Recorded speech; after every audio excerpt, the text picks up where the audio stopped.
Well, good morning. I hope your Sunday is off to a good start. Technology is changing the world. Among other things, it led to the establishment of new companies and entirely new industries. We'll talk more about that starting right now. From TV6, this is The Ryan Report. Now, here's your host, Don Ryan.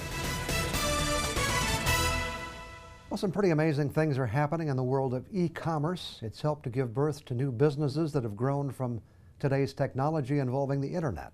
Not just the web itself, but companies that can help businesses showcase their products and services. I want to explore all of this today with our guest who works for one of those companies. His name is John Spigarelli, and he's the executive producer for a company called Elegant Seagulls. John, welcome to the Ryan Report. Great to be here. Thanks for having me on. Nice to have you with us. You know, I do want to explore all of that, but first, just so people understand, what does your company do? Sure. Elegant Seagulls is a creative design agency. We're based in Marquette with clients all over the world, essentially. But we really focus on the development and design of websites and web experiences, from app experiences to actual true online full experiences. Okay, and we'll explore that in more detail. But first, a little bit more about you. You're a Uper by birth. Yeah, I sure am. Born and raised in Iron Mountain. Came to Marquette to attend Northern Michigan University. I was going to be a history teacher of all things. And really? Yeah, had a discussion with an advisor after about a year and a half of curriculum and realized that there probably wasn't a whole lot of jobs at that time. This was the mid-90s, of course. Okay. And made a shift to public relations with a minor in marketing. Okay. Good move, in my opinion.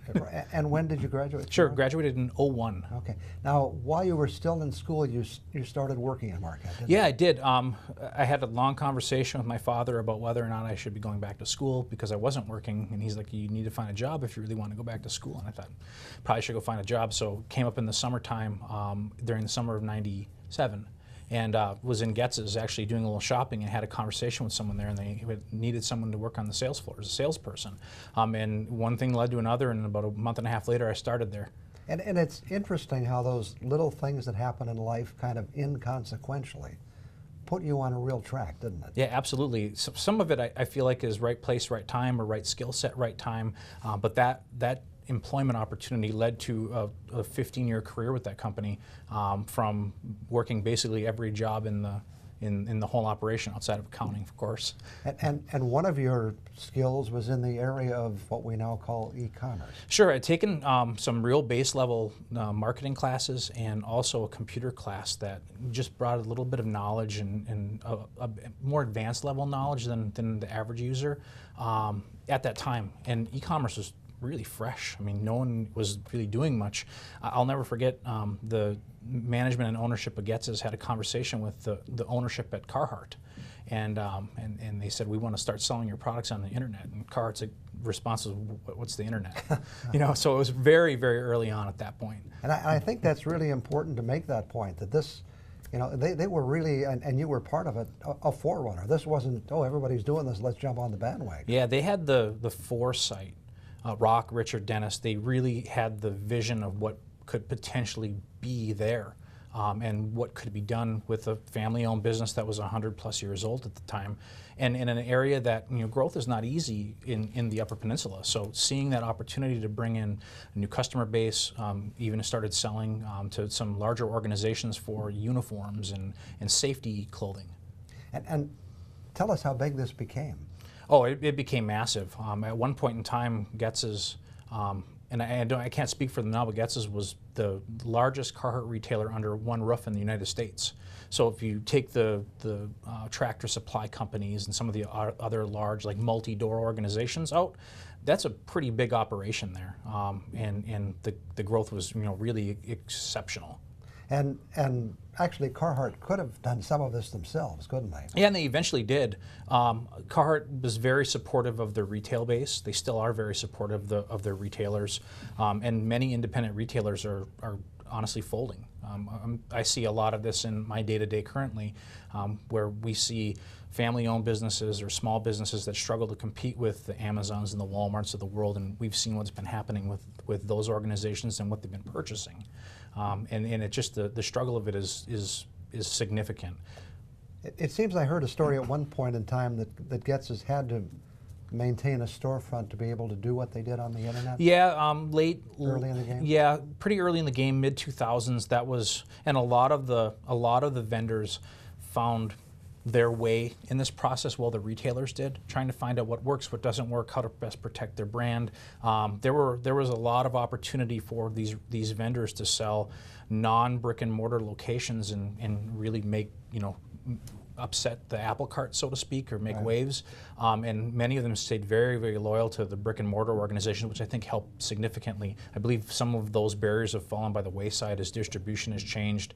And honestly, distribution is constricted. I think that a lot of vendors have a hard time finding good retailers. Let's talk about the internet a little bit. I have a feeling that you and the internet probably grew up together. Is that right? Yeah. Again, right place, right time, especially commerce-based. When I started my actual true career, it was semi-infancy of what had been happening online from a commerce standpoint. As devices got better, as screens got better, as internet speeds became faster, the accessibility grew, and the change of how people consume occurred. Interesting, working in e-commerce, sometimes I have a love-hate relationship with it because oftentimes e-commerce is actually counterproductive to local business. Right. So it's how do you measure the balance between creating jobs and then also moving money out of a community and spending it elsewhere. So seeing that grow is I oftentimes am conflicted, but I understand the reasons why. Okay, we'll follow up on that in just a couple of minutes. Back with more on the Ryan Report after we take this break.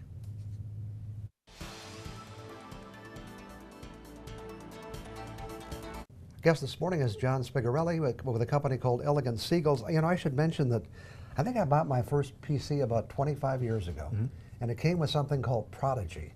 And I didn't even know it was the internet. I think it's just like AOL. People thought they had AOL. Well, they did, but it was really the internet and how things have changed in those 25 years. Yeah, the accessibility to me is what's been just game changing. I mean, the fact that data is available anywhere, basically, unless you're at my camp, you know what I mean? But you really have the ability to have all of the web in your pocket, essentially, with devices we have today. It's incredible. How did the name Elegant Seagulls come about? So Ben Johnson, who's the owner and creative director at Elegant Seagulls, started the company 11 years ago this week. He was doing a project in his final year in school, and he needed a name for a final design project. And he was at the beach with some friends, and he was thinking about just names of this project, kind of going back and forth. And one of his friends was like, "Man, look at those seagulls." And Ben's like, "Man, those are some elegant seagulls." And it just kind of stuck. And when he actually incorporated it, he needed a name, and that actually has become an incredible marketing tool, an icebreaker for us with potential new clients, because it's the first question everyone asks. Tell us more specifically what your company does. Yeah, certainly. Elegant Seagulls is a design agency that really is focused on web. So we will design and build web experiences for customers, whether it's just a standalone 1 or 2 page marketing site or something that's a full-blown e-commerce experience. We've designed apps. We've designed what the industry is referring to as internal products. We worked on a project late last year, early this year in the financial tech industry for a company based out of Chicago. That this product will be available through, I think, 7 or 8 of the major banks in the nation. But really creating a tailored experience for these users to work through the processes of what the platforms want out of it. In this case, it was a tool that was able to sort the difference between a user who could use a robo-advisor, where essentially an algorithm was giving suggestions for investment options, versus should this user see or talk to an actual human advisor. So that was seeing that and how that engages or interacts was a fun project to work on. But the range is very, very vast. We'll do projects like that, e-com projects, standalone projects. We'll do a few branding projects here or there. But all of what we do is very, very visual and storytelling based. And the beauty is you can do this for someone anywhere in the world. Yeah, that's the best part about it. It's interesting, as our business has changed and the shift of what we've been offering from a service level, it's also changed some of the client base. And we do a tremendous amount of work for people on the East Coast and the West Coast. We potentially have a project in Peru coming up soon. So the opportunities are large, and it's just interesting to see how they come together and kind of where we find projects. How do you market your company to around the globe. Sure, a lot around of the country. Yeah, thankfully a lot's referral based. So having great relationships with clients, long-term relationships with clients. We love the idea of doing things that are more long-term, multi-phased engagements rather than doing things that are one-off type projects. When we come in and work for an organization, we like the idea of feeling like a team member, not a hired contractor. So it's trying to find that right fit, and then kind of the networking through the people within an organization. And people move, I mean, people are, it seems this is happening more and more often as I'm seeing a lot of the people who are our direct contacts are with a company for 2 or 3 years and they're moving on, and then part of our relationship moves on with them. Okay. So it's kind of been an interesting spider web of building these business relationships. Let's talk about employees. How many do you have, and are they college trained, self trained? What kind of staff? Sure, 11 employees total. The majority are in Marquette. We do have a team member in Minneapolis. We have a team member outside of Detroit, one in Nashville, and then one of our team members actually is enrolled in a program where she is traveling through 12 countries over 12 months and working for us. So she's worked her way through Europe and is on her way through South and Central America right now, with her coming back to the office in February or March, I can't remember, I believe the end of February. But the majority of all of our team members are self-trained in some manner. I think that with design and development of the web, there's a tremendous need for ongoing education and continued personal push of learning and investing in their own time. But everyone is degreed. All employees, with the exception of 2, are NMU grads. Okay. Excuse me, 3 are NMU grads. So we have a tech student, a tech alum. Ben went to a school out east. And then our gentleman that works in Nashville went to a university in, I believe, South Carolina. And what do you do to make the company work? That's a tough one. My title is actually kind of a gray area. I work a little bit in business development. I do a lot of hands-on project management. I do some HR type items. Work hands-on with the team through most of the projects. Try to kind of facilitate a multitude of roles. Came into the organization as a leadership member, but also trying to build skill sets within individuals from my previous experiences. So trying to take these staff members who are all exceptional and give them some of the knowledge, just the business knowledge that I've attained over years, because many of them are young. We have I'm definitely one of the senior statesmen of the organization, but it's a constant learning game, and I think that's the challenge, is making sure that we're always in the forefront of new technologies and what works. And your comment about being a senior statesman is kind of what happens in that industry too. We have to take a break. I'll be back with some more questions for you in just a couple of minutes.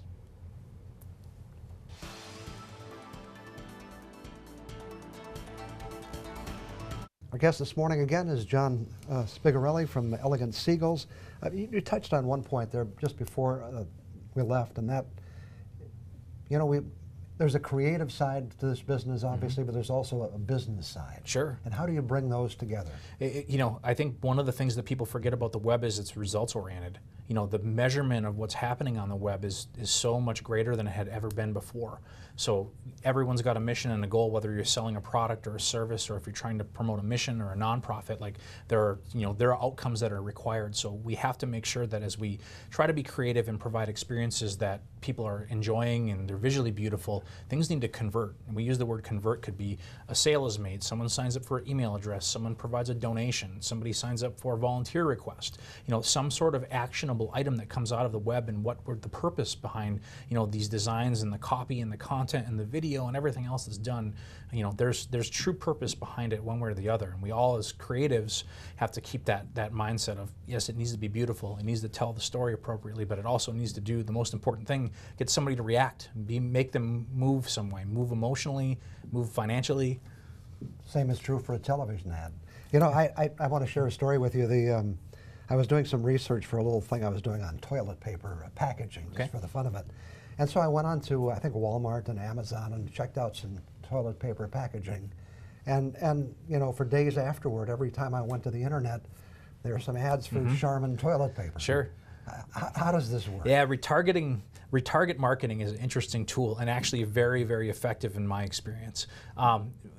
When you visit a site like Amazon or Walmart or Getz's they're setting a small, what is referred to as a cookie, and that cookie is remembering a bit of information about what you had done on the sites you've been on.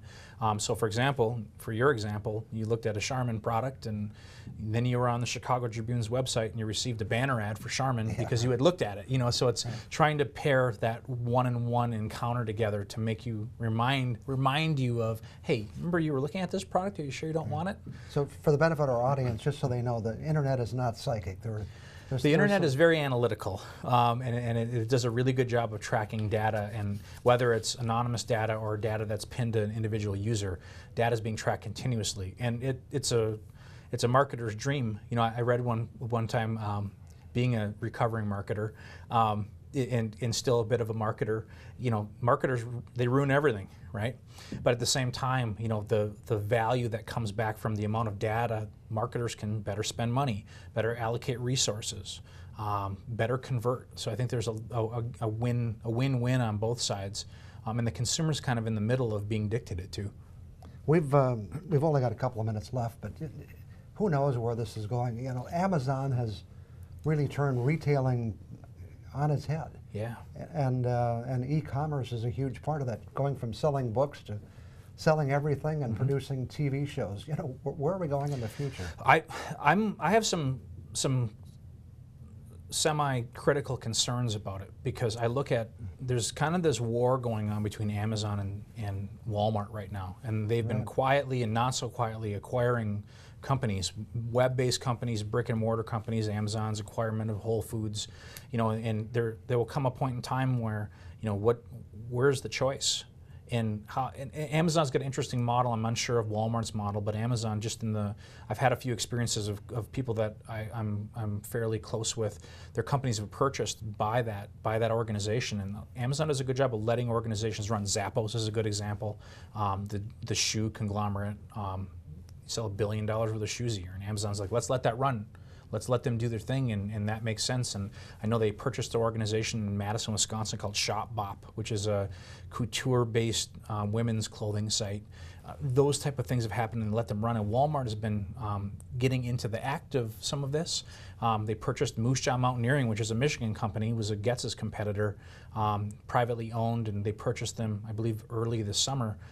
Trying to get into more of the outdoor marketplace. So, and I think in direct correlation to some of the things that Amazon is doing. But then Amazon steps back and says, okay, Walmart, we're going to buy Whole Foods now because we want to be in the brick and mortar food game. Right. So it's very interesting, but also kind of concerning that there's these large organizations are starting to, what looked like a large organization before is being gobbled up by a Walmart or an Amazon because it just makes sense to their business model.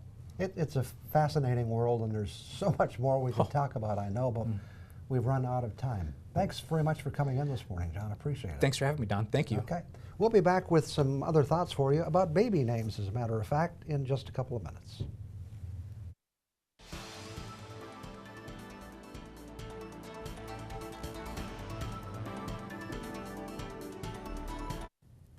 Each year the Social Security Administration provides current and historic information on the names we give our kids. A couple of weeks ago, we talked about the names parents give their baby girls. Well, this morning, we'll check out the boys. The most popular name for boys last year was Noah, a name that's been around for a very long time. We can't track it back to the time of the builder of the ark, but we can look back to 1900 when it was a common name, but not really high on the popularity list. Noah really started to move up in the 1990s and has been climbing ever since.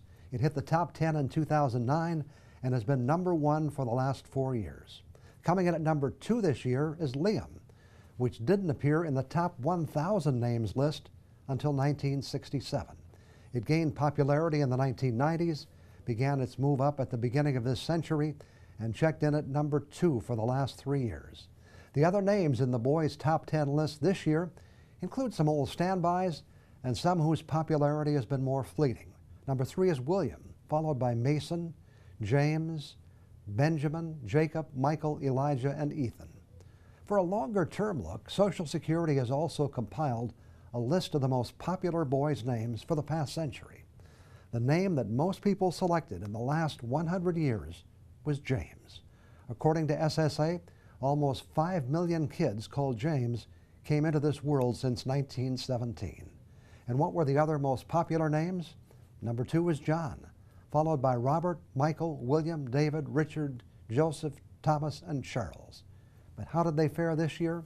Only 3 made the current top 10. They were William, James, and Michael. And of the century's top 10 favorites, Richard had the greatest fall last year, dropping to number 160. Now let's talk about Don. What's the story on Don, or Donald? Well, first off, according to the name meaning dictionary, it means world ruler, world mighty, and great chief. I guess my parents must have had higher aspirations for me than I realized. In terms of popularity, Donald peaked in 1934 when it ranked at number 6. It was a top 20 name from 1915 through 1960, and on the list of the most popular names in the last century, it ranked number 15. Turns out in the last 100 years, there were 1,375,006 of us walking around in this country. But what about today? Nah, not so good. Last year it came in at number 488, its lowest ranking since they started keeping these records in 1900. And then there's the future. What will that name that I hold dear have in the future?